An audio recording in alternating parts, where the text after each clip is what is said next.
ഒരു ചൂടായ ഇരുമ്പിന്റെ വടി നേർക്കുനേർ കണ്ടിട്ടും ഇവൻ അല്പം പോലും അനങ്ങിയില്ല. അവന്റെ ധൈര്യത്തെ സൂചിപ്പിക്കാൻ അത് തന്നെ ധാരാളമായിരുന്നു. നീ എന്തുകൊണ്ട് തല മാറ്റിയില്ല എന്ന ഗുരുവിന്റെ ചോദ്യത്തിന് എനിക്ക് ഭയം തോന്നിയില്ല എന്നവൻ മറുപടി കൊടുത്തു. തുടർന്ന് ഗുരു തിളച്ച വെള്ളം ശിഷ്യന്മാരുടെ ഗ്ലാസ്സിൽ ഒഴിച്ചു. എല്ലാവരും തന്നെ ആയോധ്യ കലയിൽ പ്രാവീണ്യം നേടിയവരാണെങ്കിലും ആർക്കും തന്നെ തിളച്ച വെള്ളത്തിന്റെ ചൂട് സഹിക്കാൻ കഴിഞ്ഞില്ല.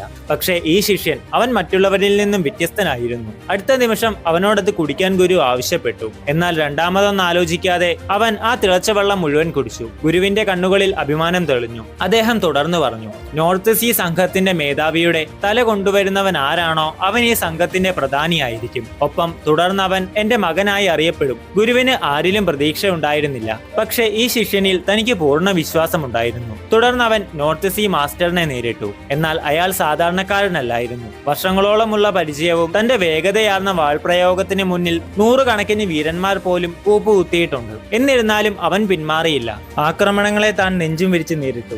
പ്രായം തനിക്കൊരു പോരായ്മയായിരുന്നുവെങ്കിലും അവന്റെ കഴിവുകൾ അനുഭവത്തെക്കാൾ തീക്ഷ്ണതയേറിയതായിരുന്നു. പക്ഷേ മേധാവി അവന്റെ വാൾ തകർത്തു. എന്നാൽ ആയുധമില്ലാതായിട്ടും അവൻ വിട്ടുകൊടുത്തില്ല. മാസ്റ്ററിന്റെ വാളിൽ പിടിച്ച് മുന്നോട്ടാഞ്ഞതിനു ശേഷം അയാളുടെ താടിയെല്ല് തകർത്തു. തുടർന്ന് അവൻ വായുവിൽ ചാടി മാസ്റ്ററിന്റെ തലയിൽ ആഞ്ഞടിച്ചു. എന്നിട്ട് വാൾ കൈക്കലാക്കി അയാളെ ലക്ഷ്യമാക്കി എറിഞ്ഞു. കഷ്ടിച്ച് താൻ രക്ഷപ്പെട്ടെങ്കിലും അവനിൽ നിന്നും രക്ഷപ്പെടാൻ തനിക്കായില്ല. മാസ്റ്ററിന്റെ നെഞ്ചുമൂട് നോക്കിയുള്ള അവന്റെ അവസാനത്തെ ഇടിയിൽ മാസ്റ്റർ തന്റെ സ്വന്തം വാളിനിരയായി. ഒരിക്കൽ സ്വന്തം വാൾ തന്റെ ജീവൻ എടുക്കുമെന്ന് താൻ ഒരിക്കൽ പോലും കരുതിയിട്ടുണ്ടാവില്ല. ഇതുപോലുള്ള കൂടുതൽ വീഡിയോസിനായി സബ്സ്ക്രൈബ് ചെയ്യുക.